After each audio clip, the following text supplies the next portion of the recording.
let's talk about energy and how to get more freaking energy throughout the day. And it's really not that hard, but I'm going to explain it to you today.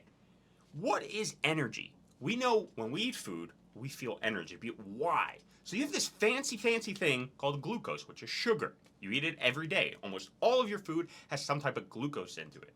What does glucose do? Well, glucose gives your cells energy. Not directly, but they let you continue the process to form energy. What's the real source of our energy here? It's called ATP. ATP gives us all the energy for every single of your cells to move, function properly. Without ATP, you no bueno. It's not going well for you. You have these two methods of creating ATP. One creates 2 ATP, and one creates 32 to 34-ish ATP. To me, I would rather create more ATP to have more energy. But how do we do this? Well, it's really simple. To have that greater ATP threshold, you need oxygen. Where do you get oxygen? Well, we know we get it from breathing. But where does your body get that oxygen? From your blood. The blood transports oxygen throughout your body. Okay, so what do we need to do to get more oxygen in our blood to have more energy? Well, it's kind of a tricky process, but it's really easy to do, right? The process is tricky, but the method is super simple. Let's take an easy one, for example. Eating more iron will give you more blood, for example, hemoglobin, because you need heme iron to produce hemoglobin. Now, where do you get heme iron, or iron in general? You can get it from red meats. Is one of the best, in my opinion, sources of heme iron because it's the most bioavailable source. That means your body takes the iron and uses it basically right away.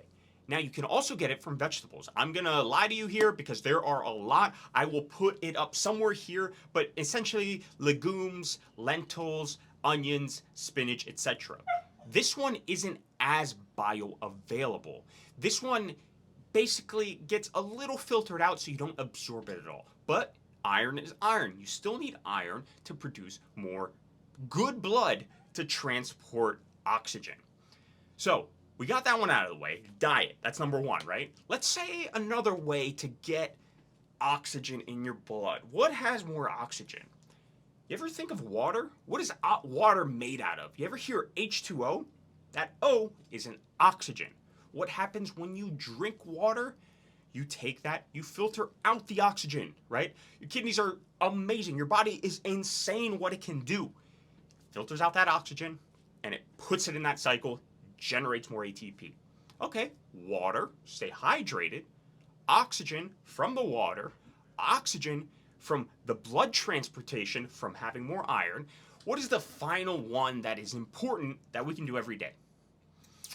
Let's see, what produces the blood? Well, your bones technically produce everything, right? You have this bone marrow, and bone marrow produces your blood essentially.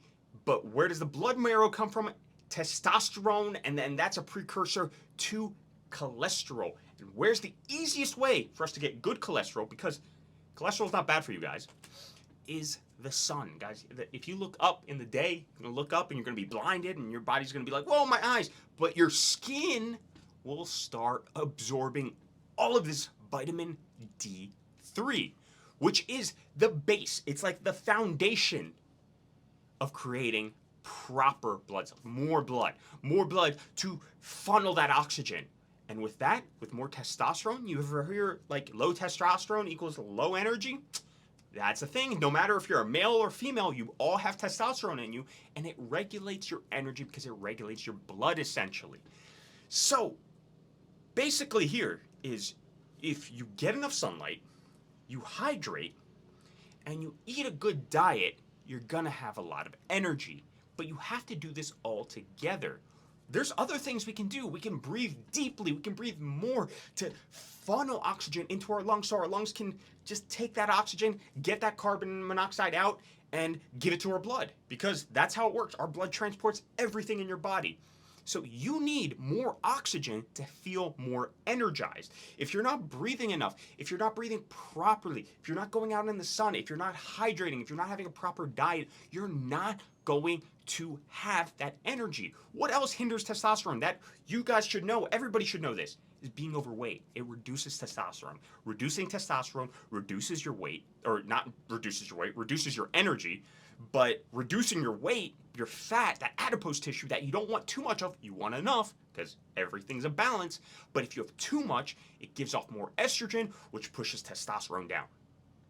So, just be healthy, guys. You know, how to get it is to be consistent. Go outside, fresh. This is all free stuff you can do. You can do it every single day. It's just most of us don't. We get up, we get on our phones first. We stare at this superficial screen, and then our body gets nothing out of it. Instead, you could go out in the sun. Take your phone and go out in the freaking sun.